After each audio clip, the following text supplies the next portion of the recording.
அனைத்து ஜோதிட சொந்தங்களுக்கும் ஸ்ரீ லக்ஷ்மி நரசிம்மர் ஜோதிட நிலையத்தின் சார்பாக நமஸ்காரத்தை தெரிவித்துக்கொண்டு இந்த வீடியோவை காண வந்திருக்கும் உங்கள் அனைவருக்கும் நன்றியை தெரிவித்துக்கொண்டு இந்த வீடியோவை உங்களிடம் கொண்டு வந்து சேர்த்த பிரபஞ்சத்திற்கும் நன்றியை கூறிக்கொண்டு உங்கள் அனைவரையும் மீண்டும் ஜாதக ஆய்வு பகுதியில் சந்திப்பது மிக்க மகிழ்ச்சி. இன்று நாம் காண இருக்கும் தலைப்பு பாக்கியவான் யோக்கியவான் தனவான் அப்படின்ற ஒரு தலைப்பில் நம்ம இன்னைக்கு ஒரு ஜாதகத்தை பார்க்க இருக்கிறோம். திருக்குறளில் 236வது குறளா ஈகை அப்படின்ற ஒரு அதிகாரத்தில் ஒரு பாடல், ஒரு திருக்குறள். தோன்றின் புகழோடு தோன்றுக அஃதிலார் தோன்றலின் தோன்றாமை நன்று அப்படின்னு அந்த குறள். அதாவது ஒரு இடத்தில் புகழோடு தோன்ற வேண்டும், அப்படி இல்லை அப்படின்னா அங்கே தோன்றுவதை விட தோன்றாமலே இருப்பது நல்லது அப்படின்னு சொல்லி திருவள்ளுவர் சொல்லியிருக்கார். அதாவது ஒரு இடத்துல ஒரு சபையில் நீங்கள் போகும் பொழுது அங்கே புகழோடு இருக்கணும் அப்படின்னு சொல்கிறார். அப்போ ஒருத்தர் புகழோடு இருக்கணும் அப்படின்னா அவரோட ஜாதகங்களில் யோகமான அமைப்புகள் இருக்கணும். யோகமான அமைப்புகள் இருந்தால் தான் ஜாதகருக்கு நல்ல ஒரு புகழும் கீர்த்தியும் நல்ல ஒரு கௌரவமும் அந்தஸ்தும் அனைத்து விதமான சகல சௌகரியங்களும் கிடைக்கும் அப்படின்றது தான் உண்மை. நம்ம முன்னோர்கள் ஜாதகத்தின் மூலியமாக பல்லாயிரக்கணக்கான யோகங்களை கூறியிருக்கிறாங்க.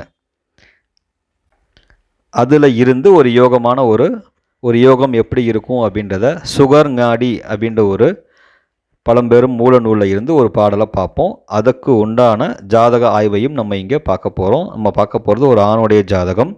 13/5/1972 மதியம் 1:52 PM பிறந்த ஜாதகம், திருப்பூரில் பிறந்த ஜாதகம்.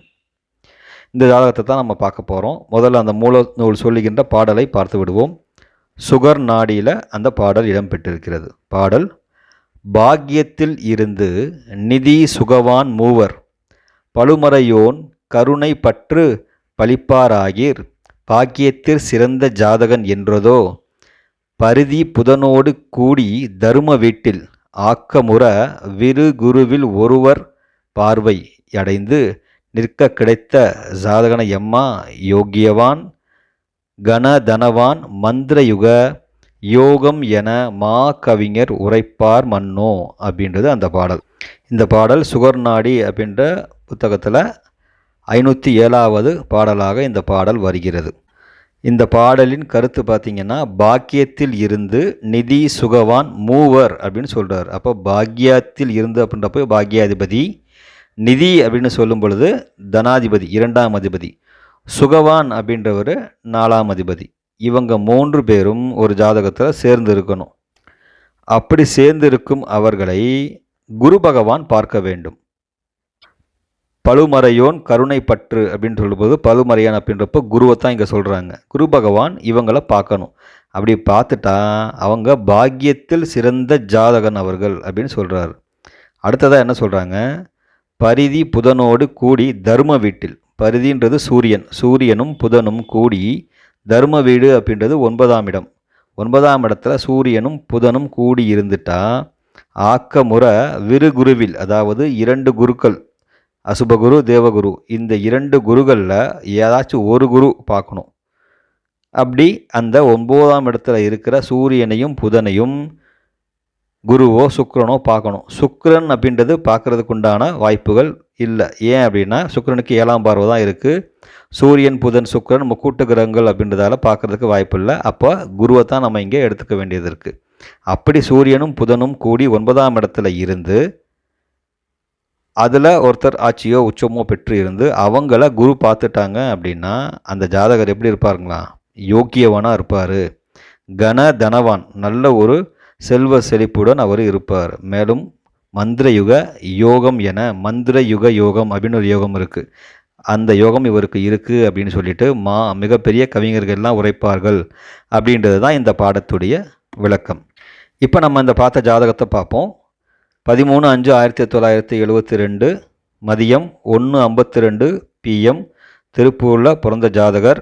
இவர் பிறந்த லக்னம் பார்த்திங்கன்னா சிம்ம லக்னம். 5ஆம் இடத்தில் குரு பகவான், 6ஆம் இடத்தில் ராகு, 9ஆம் இடத்தில் புதனும் சூரியனும் கூடியிருக்கிறாங்க. 10ஆம் இடத்தில் சந்திரன் சனி, 11ஆம் இடத்தில் செவ்வாய் புதன், 12ஆம் இடத்தில் கேது இருக்கிறார். இந்த ஜாதகர் கார்த்திகை நட்சத்திரத்தில் பிறந்ததால் ஆரம்ப கால திசை சூரிய திசை, அடுத்து சந்திரன் செவ்வாய் ராகு முடிஞ்சு இப்போ குரு திசை ராகு புத்தி இவருக்கு போயிட்டு இருக்குது இந்த ஜாதகருக்கு.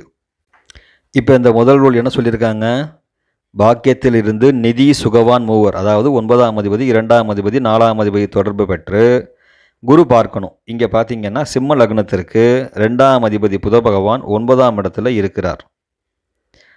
4ஆம் அதிபதி செவ்வாய், 9ஆம் அதிபதி செவ்வாய். இங்கே பார்த்தீங்கன்னா புதனுக்கும் செவ்வாய்க்கும் பரிவர்த்தனை இருக்குது. அப்போது 2, 4, 9 தொடர்பு வந்துடுது. குரு பகவான் 5ஆம் பார்வையாக அந்த புதனையும் செவ்வாயையும் பார்த்துடுறாரு. செவ்வாயை அங்கேயே வச்சு பேசினா கூட குரு வந்து 7ஆம் பார்வையாக பார்த்துடுறாரு. அப்போது இங்கே 2, 4, 9 ப்ளஸ் குருவுடைய பார்வை அவருக்கு கிடைத்ததால் இந்த ஜாதகம் ஒரு பாக்கியம் பெற்ற ஜாதகம் அப்படின்னு சொல்கிறாங்க.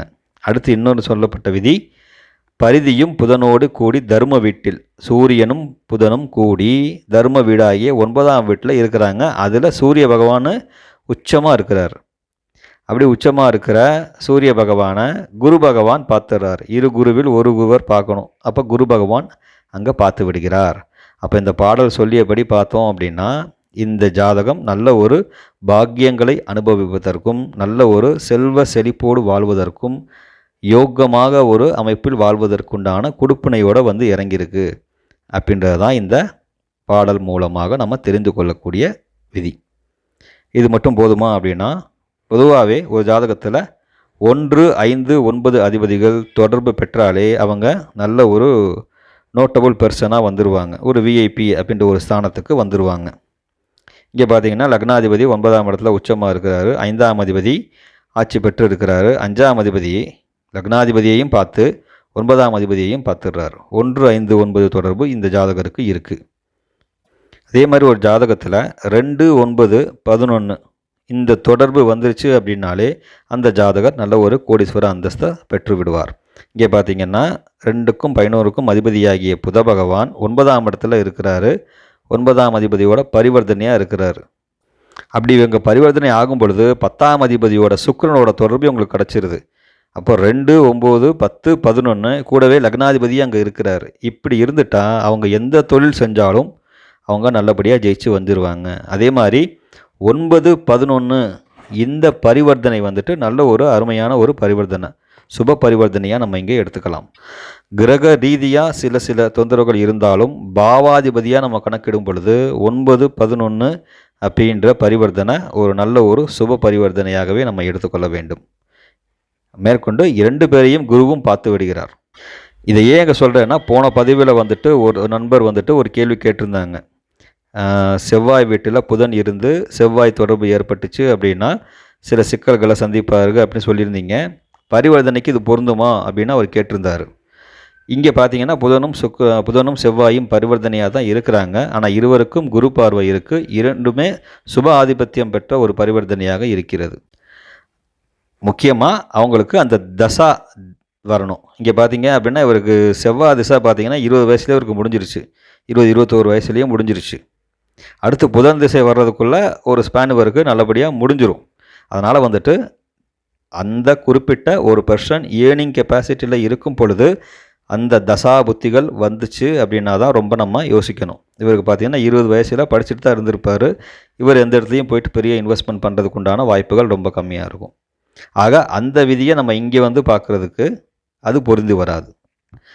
இப்போ நம்ம தெரிஞ்சுக்க வேண்டியது, ஒவ்வொரு ஜாதகம் ஒவ்வொரு விதமாக இருக்கிறது, ஒவ்வொரு யூனிக்னஸ் இருக்குது, ஒவ்வொரு விதிகளும் விதிவிலக்குகளையும் நம்ம சேர்த்து தான் தெரிஞ்சுக்கிட்டால் தான் நம்மளால் ஒரு பலனை சொல்ல முடியும் அப்படின்றத புரிஞ்சுக்கோங்க.